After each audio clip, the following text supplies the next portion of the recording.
Hi everyone, this is Bipin Kumar, founder of RPM Tutorials. Welcome to my channel. Today's topic is solution of trigonometric equation.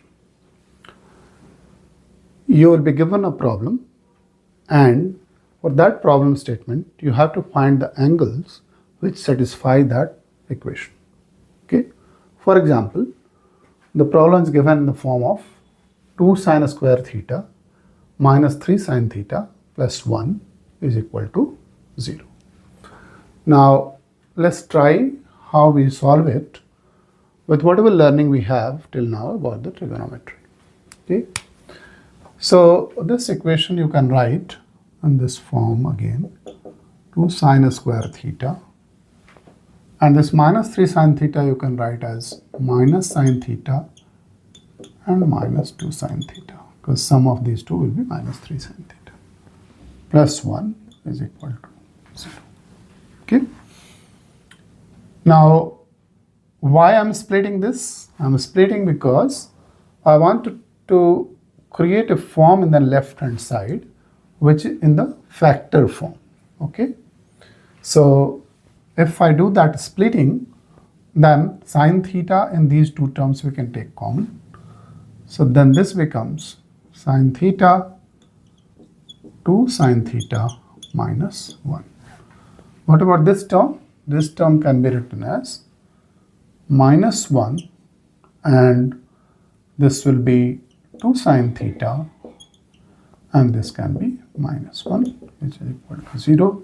When you move forward, you will be able to find that sine theta minus 1 will be one factor, and these two terms are common, so that can be taken another factor. Therefore, it is 2 sine theta minus 1 will be equal to 0.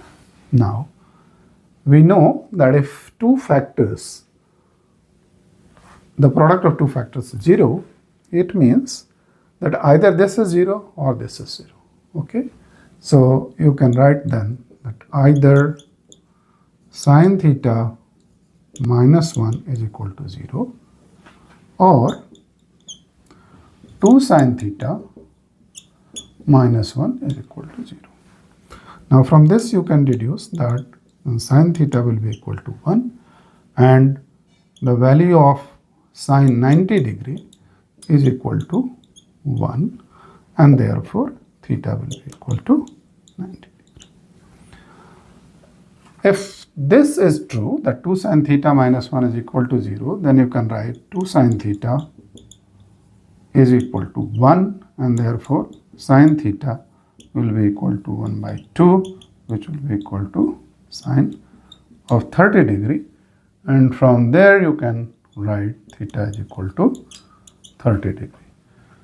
So for this problem statement, there are two solutions, either theta is equal to 90 degree or theta is equal to 30 degree.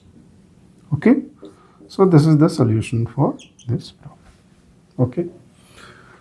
Now there is another way you can look at this problem, how to solve this problem. Okay.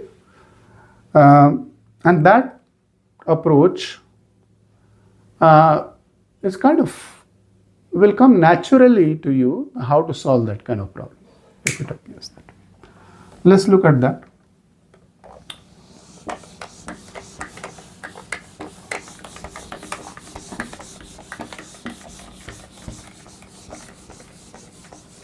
The same problem,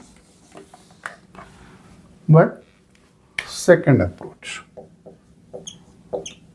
Approach 2. Now, this problem is 2 sine square theta minus 3 sine theta plus 1. Let's assume that sine theta is equal to x.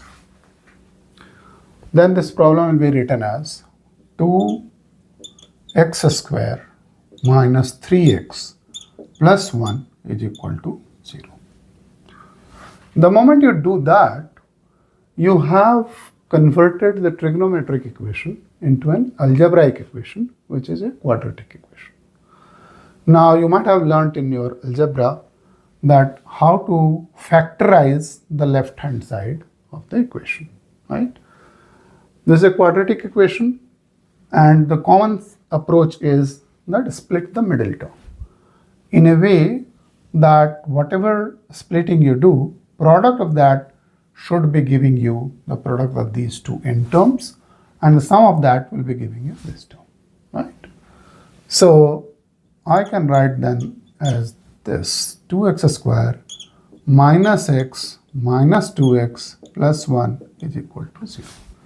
That is what the splitting of middle term is. Now I take x common, so that becomes 2x minus 1, and I take 1 common from here, so that becomes 2x minus 1, which is equal to 0. And therefore first factor is x minus 1, another factor is 2x minus 1 is equal to 0. And from there, either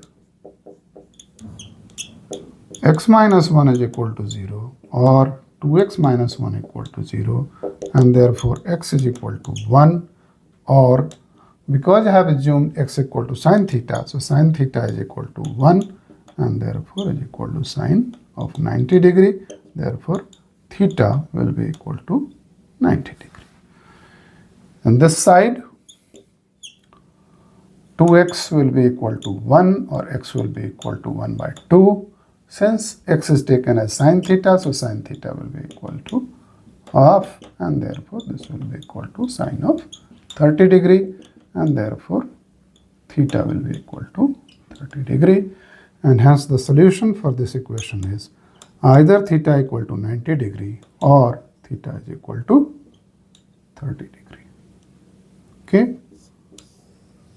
You get the same result, but if you take this approach, then immediately it appears in the term of quadratic equation, and you can apply the concept of splitting the middle term. And in the end, you can just put it back into trigonometric form and you can get the solution. So by this example, you might have understood how to solve a trigonometric equation. Thank you.